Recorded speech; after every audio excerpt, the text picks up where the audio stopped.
తప్పు జరుగుతుంది మొర్రో అని మొత్తుకుంటా ఉంటే, మోసం జరుగుతుంది, అన్యాయం జరుగుతుంది, అక్రమం జరుగుతుంది అని ఎలుగెత్తి చెప్తా ఉంటే వాటికి పరిష్కార మార్గాలు చూపించకుండా ఏంటి చెప్పినటువంటి వాడి మీద కేసులు పెట్టడం అనేది ఎంతవరకు వాస్తవం నాకు అర్థం కాదు.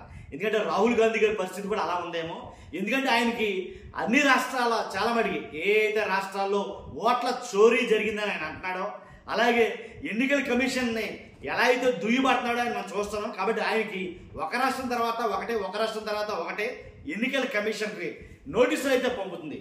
మ్యాక్సిమం రాహుల్ గాంధీ గారికి ఈ నోటీసులన్నీ చుట్టుముట్టినట్టేనా, రాహుల్ గారిని లాక్ చేయబోతున్నారా ఏంటనే దగ్గర గురించి మనం కొన్ని విషయాలు అయితే మీతో పంచుకోవాలనుకున్నాను. ఫస్ట్ అయితే లైక్ చేయండి, రాష్ట్రం మొత్తం తెలియాలా. ఎందుకంటే మనం ఇన్ఫర్మేషన్ ఉన్న వీడియో మాత్రమే చేస్తాం. లైక్ చేయండి, మీ బాధ్యత. లైక్ చేస్తే నాకు కూడా మోటివేషన్గా ఉంటుంది, అంటే ఎక్కువ మందికి ఇన్ఫర్మేషన్ షేర్ అవుతుంది. షేర్ చేయండి. అలాగే కొత్తగా మన ఛానల్ చూస్తే పక్కాగా సబ్స్క్రైబ్ చేయండి. మీ అమూల్యమైన అభిప్రాయాన్ని కామెంట్ రూపంలో తెలియజేయండి. రాహుల్ గాంధీకి మొత్తం ఆయన చుట్టుముట్టున్నట్టున్నాయి నోటీసులు. ఒక రాష్ట్రం కాదు, 4-5 రాష్ట్రాలు కలిపి ఆయనకు నోటీసులు అయితే పంపుతున్నాయి. ఒక్కో రాష్ట్రం ఒక్కోసారి నోటీసులు పంపుతుంది. ఎందుకంటే మ్యాక్సిమం ఎక్కడెక్కడైతే ఎన్నికలు జరిగాయో, ఈవీఎంల మోసం కావచ్చు, ఓటర్ల జాబితాలో లొసుగులు కావచ్చు, ఓటర్ల జాబితాలో అవకతవకలు కావచ్చు, వీటి మీద ప్రచండ యుద్ధం చేస్తాడు రాహుల్ గాంధీ గారు. కాబట్టి ఆ యుద్ధంలో తను కూడా ఎలా అంటే తాను ఎదుర్కోవాల్సినటువంటి కొన్ని సమస్యలు ఎదుర్కోవాల్సిన పరిస్థితి వచ్చింది. ఎందుకంటే వాస్తవంగా ఎక్కడైనా జరిగితే ఇది వాస్తవాలు ఎవరికి నచ్చవు, గెట్టవు. కాబట్టేనేమో రాహుల్ గాంధీ దాని మీద ఫైట్ చేస్తాడేమో, అందుకు తిరిగి రివర్స్లో ఈసీ నోటీసులు అయితే పంపుతుంది. ఒకటి కాదు, రెండు కాదు. ఎలా అంటే కర్ణాటక కానీ, మహారాష్ట్ర కానీ, ఇంకా ఏంటి చాలా చోట్ల నుంచి అయితే కనుక రాహుల్ గాంధీ గారికి నోటీసులు అయితే వస్తాయి. హర్యానా కానీ.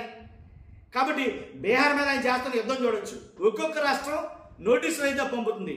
కాబట్టి మీరు 10 రోజుల్లోగా మేము అడిగిన దాని మీద డిక్లరేషన్ ఇవ్వాలి, లేకపోతే చట్టపరమైనటువంటి చర్యలు తీసుకుంటాం అని ఎన్నికల ప్రధాన కమిషనర్లు ఎవరైతే ఉన్నారో, ప్రధాన అధికారులు ఎవరైతే ఉన్నారో వాళ్ళ ద్వారా నోటీసులు అయితే అందుకున్నాడు రాహుల్ గాంధీ గారు. కాబట్టి ఏంటంటే కనుక రాహుల్ గాంధీ గారు అడిగే ప్రశ్నలకైతే సమాధానాలు ఉండవు. ఆయన అడుగుతున్న ప్రశ్నలకి సమాధానాలు లేవు. కానీ రాహుల్ గాంధీ గారికి మాత్రం నోటీసులు అయితే ఇవ్వడానికి వాళ్ళ దగ్గర సమాధానాలు ఉన్నాయి. అది విషయం. రాష్ట్రం అంటే దేశం మొత్తం కూడా అంటే సక్రమంగా ఎన్నికలు జరగాలి, నీతిగా, నిస్సిగ్గుగా, నిష్పక్షపాతంగా ఎన్నికలు అనేవి సజావుగా జరిగితేనే రాజ్యాంగ విలువలు కాపాడబడతాయి, అలాగే డెమోక్రసీ అనేది బతుకుతుంది అని రాహుల్ గాంధీ గారు ఫైట్ చేస్తూ ఉంటే తిరిగి రివర్స్లో నోటీసులు ఇవ్వడం అనేది ఎంతవరకు సమంజసమని యావత్ దేశం అంతా కూడా ఆలోచిస్తుంది. దీని గురించే చర్చ మాట్లాడుకుంటుంది.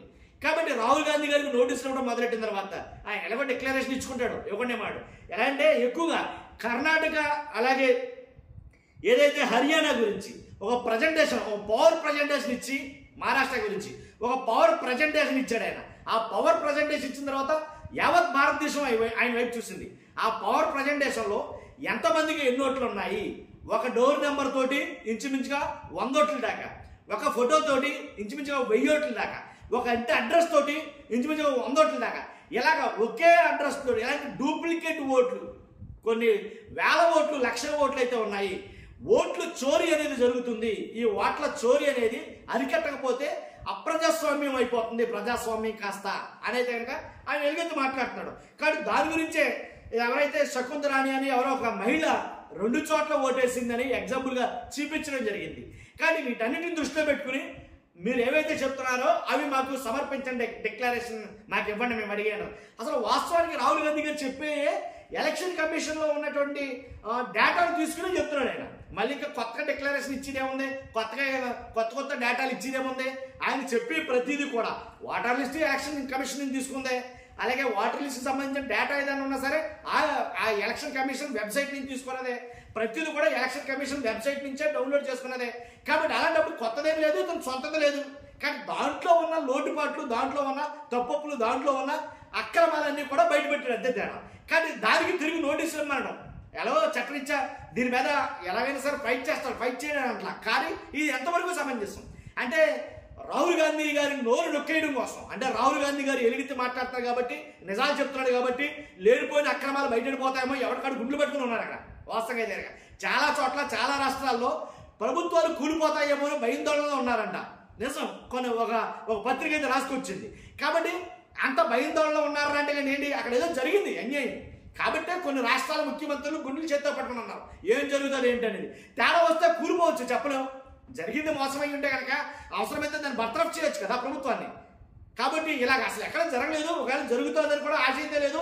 ఎందుకంటే ఇలాంటి వాడు నోరు ఆటోమేటిక్గా నొక్కేస్తారు. కాబట్టి ఇప్పుడు ప్రభుత్వ కనుసరణలో ప్రభుత్వ చెప్పు చేతల్లో నడుస్తున్నాయి కొన్ని సంస్థలన్నీ కూడా.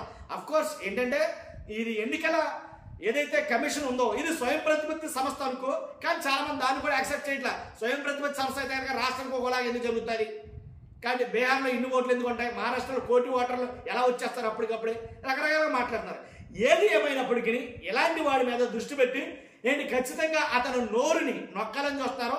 అంతకుముందే ఈయన ఒక వెబ్సైట్ అయితే రూపొందించాడు, ఓట్ల చోరీ. ఈ ఓట్ల చోరీ మీద వెబ్సైట్ అయితే ప్రారంభించారు. ఆ వెబ్సైట్కి మీ అందరి సహాయ సహకారాలు ఉండాలని రాహుల్ గాంధీ గారు కోరారు. కోరిన వెంటనే తనుగా ఏంటి మొత్తం దేశంలో ఉన్న చాలా మంది ఆయనకి సహాయ సహకారాలు అందిస్తున్నారు. కాబట్టి ఎందుకంటే ప్రజాస్వామ్యం బతకాలి, అదే ముఖ్య ఉద్దేశం. చూస్తున్న మీరు అందరూ కూడా మీ అభిప్రాయం కసి కామెంట్ రూపంలో తెలియజేయండి. ఫస్ట్ అయితే లైక్ చేయండి, ఎక్కువ మందికి తెలియాలి కాబట్టి మీ బాధ్యత. కొత్తగా మన ఛానల్ ఇస్తే పక్కగా సబ్స్క్రైబ్ చేయండి. మీ అమూల్యమైన అభిప్రాయాన్ని కామెంట్ రూపంలో తెలియజేయండి. Thank you very much.